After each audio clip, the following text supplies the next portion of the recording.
నమస్తే welcome to burning topic నేను సింధు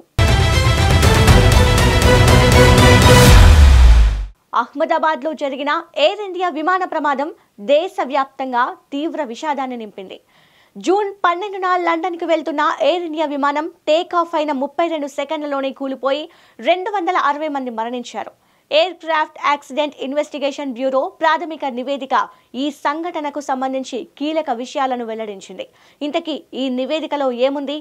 ప్రమాదం ఎలా జరిగింది? ఎయిర్ ఇండియా ఎలా స్పందించింది? తప్పు ఎవరిది?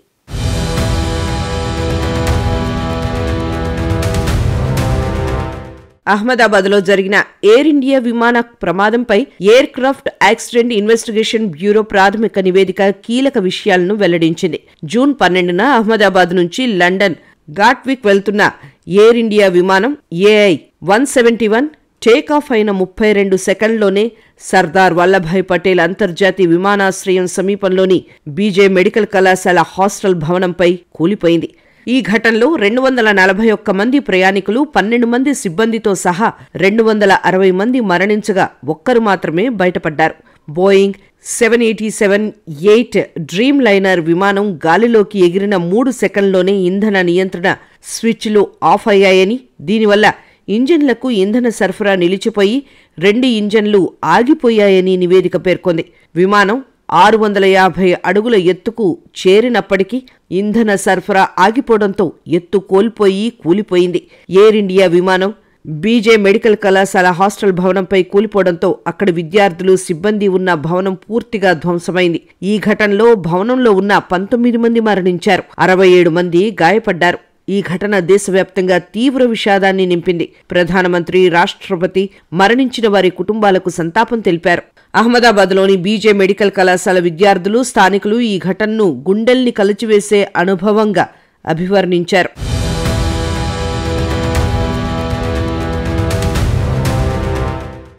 ఏఏఐబి నివేదిక ప్రకారం విమానం టేకాఫ్ అయిన కొద్ది సెకండ్లోనే ఇంధన నియంత్రణ స్విచ్లు కటాఫ్ స్థితికి మారాయి.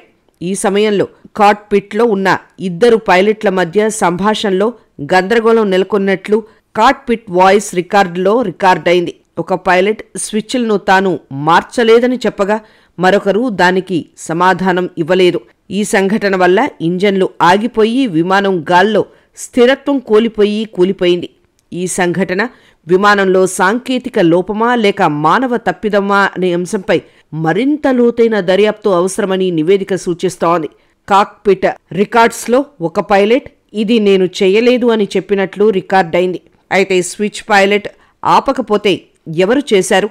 దీనిపై మరిన్ని అనుమానాలు కలుగుతున్నాయి.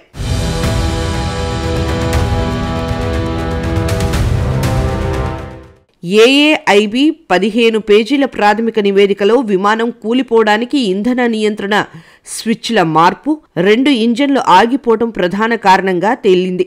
విమానం టేకాఫ్ అయిన సమయంలో రామ్ ఎయిర్ టర్బైన్స్ మార్పు సీసీటీవీ ఫుటేజ్లో కనిపించింది. ఇది అత్యవసర పరిస్థితిని సూచించింది. అయితే స్విచ్లు ఎందుకు కదిలాయి? ఇది సాంకేతిక లోపమా లేక మానవ తప్పిదమా అనే విషయంపై స్పష్టత రాలేదు. కేంద్ర విమానయాన శాఖ మంత్రి కింజారపు రామ్మోహన్ నాయుడు ఏఏఐబి ప్రాథమిక నివేదికపై స్పందిస్తూ ఇది కేవలం తొలి నివేదిక మాత్రమేనని, తుది నివేదిక వచ్చే వరకు ఎలాంటి నిర్ణయాలు తీసుకోవద్దని సూచించారు. ఏఏఐబి అంతర్జాతీయ ప్రోటోకాల్ను పాటిస్తూ దర్యాప్తు చేస్తోంది. తుది నివేదిక వచ్చిన తర్వాతే ఖచ్చితమైన నిర్ణయాలు తీసుకోగలమని ఆయన అన్నారు. పైలట్లపై విమర్శలు చేయటం సరికాదని స్పష్టం చేశారు.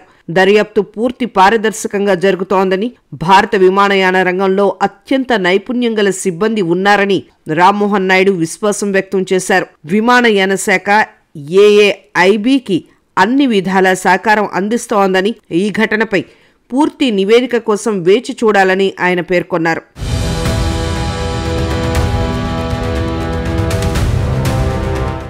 అటు ఎయిర్ ఇండియా ఈ ఘటనలో మరణించిన వారి కుటుంబాలకు, బాధితులకు సాయం అందించేందుకు చర్యలు చేపట్టింది. బాధిత కుటుంబాలకు ఆర్థిక సాయం అందిస్తున్నట్లు ఎయిర్ ఇండియా తెలిపింది. అటు బోయింగ్ సంస్థ కూడా దర్యాప్తుకు సహకరిస్తూ బాధితుల కుటుంబాలకు సానుభూతి తెలిపింది. అయితే ఈ ఘోర ప్రమాదం నుంచి 40 ఏళ్ల బ్రిటిష్ ఇండియన్ వ్యక్తి విశ్వాస్ కుమార్ రమేష్ అద్భుతంగా బయటపడ్డాడు. 11A సీట్లో ఉన్న రమేష్ ప్రమాదం నుంచి బయటపడిన ఏకైక వ్యక్తి. దర్యాప్తులో భాగంగా రమేష్ స్టేట్మెంట్ రికార్డు చేశారు. అయితే ప్రమాదం జరిగి నెల రోజులు గడిచినా ఆ భయం నుంచి విశ్వాస్ కుమార్ ఇంకా బయటపడలేదు. రాత్రిపూట సడన్ గా నిద్రలేవటం, విచిత్రంగా ప్రవర్తించటం అతన్ని సైకాలజిస్టులకు చూపిస్తున్నారు. అటు ఈ ప్రమాదం భారత విమానయాన చరిత్రలో అత్యంత ఘోరమైన ఘటనలో ఒకటిగా నిలిచింది. ఏఏఐబి పూర్తి నివేదిక త్వరలో విడుదల కానుంది. ఇది సాంకేతిక లోపాలు, మానవ తప్పిదాలపై మరింత స్పష్టత ఇవ్వనుంది. ఈ ప్రమాదం విమానాల విషయంలో మరింత కఠిన నిబంధనల అవసరాన్ని తెలియజేస్తోంది.